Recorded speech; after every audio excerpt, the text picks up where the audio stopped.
Man quotidien d'aujourd'hui, mardi 6 août 2024. Thème: le piège des coutumes idolâtres. Le piège des coutumes idolâtres. Texte de lecture se trouve dans le livre de Deutéronome chapitre 18 à partir du verset 9 à 14. Deutéronome chapitre 18 à partir du verset 9 à 14. Lorsque tu seras entré dans le pays que l'Éternel ton Dieu te donne, tu n'apprendras point à imiter les abominations de ces nations-là. Qu'on ne trouve chez toi personne qui fasse passer son fils ou sa fille par le feu, personne qui exerce le métier de devin, d'astrologue, d'augure et de magicien, d'enchanteur, personne qui consulte ceux qui évoquent les esprits ou disent la bonne aventure, personne qui interroge les morts. Car quiconque fait ces choses est une abomination à l'Éternel. C'est à cause de ces abominations que l'Éternel ton Dieu va chasser ces nations devant toi. Tu seras entièrement à l'Éternel ton Dieu, car ces nations que tu chasseras écoutent les astrologues et les divins. Mais à toi l'Éternel ton Dieu ne le permet pas.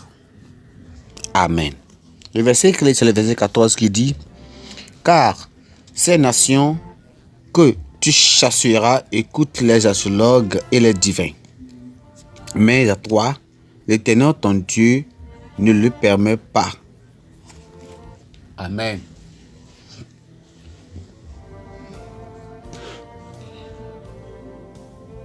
Si on obtenait tout ce qu'on veut, on finirait par ne rien vouloir de ce qu'on a obtenu.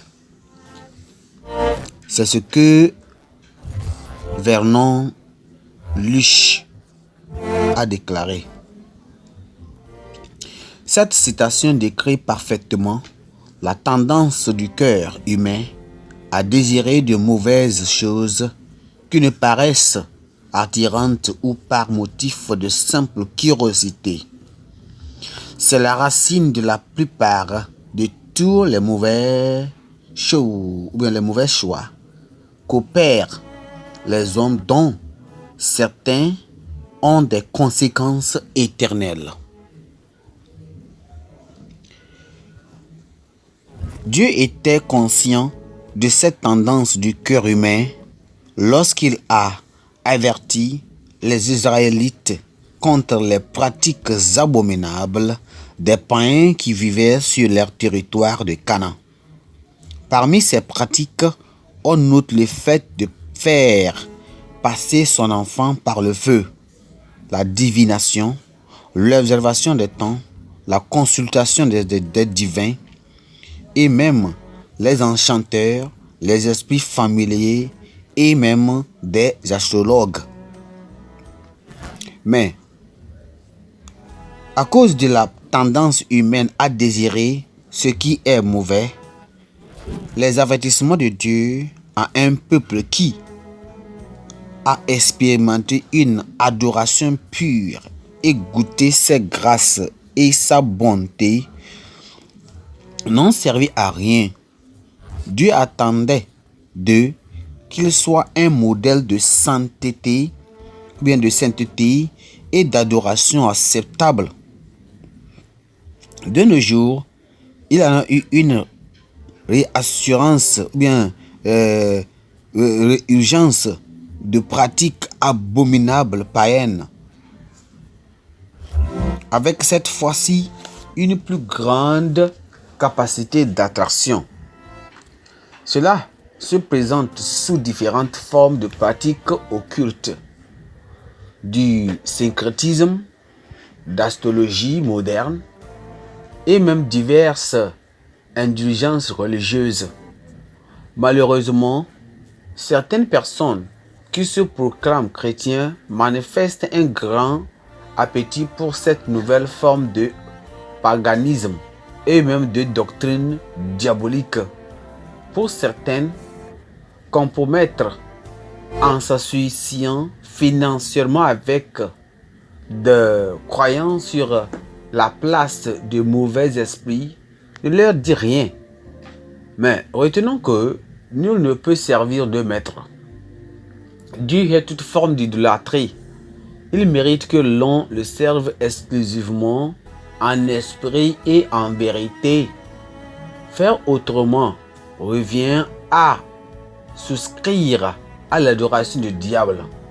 En tant que chrétiens, nous ne devons pas céder aux adorations paganistes.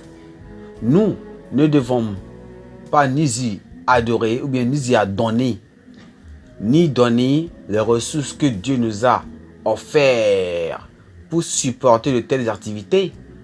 Nous ne pouvons pas prendre part à la table du Seigneur et en même temps à celle du diable sans hériter Dieu et nous attirer sa colère.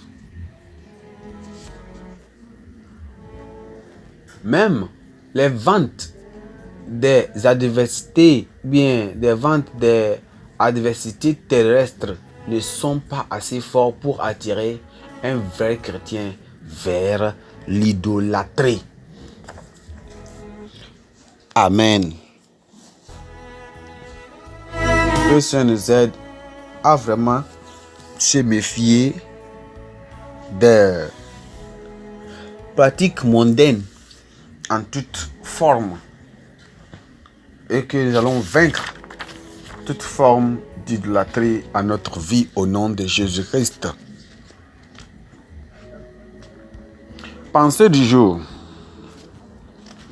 Satan s'en fout de ce que vous adorez, tant que ce n'est pas Dieu que vous adorez en esprit et en vérité.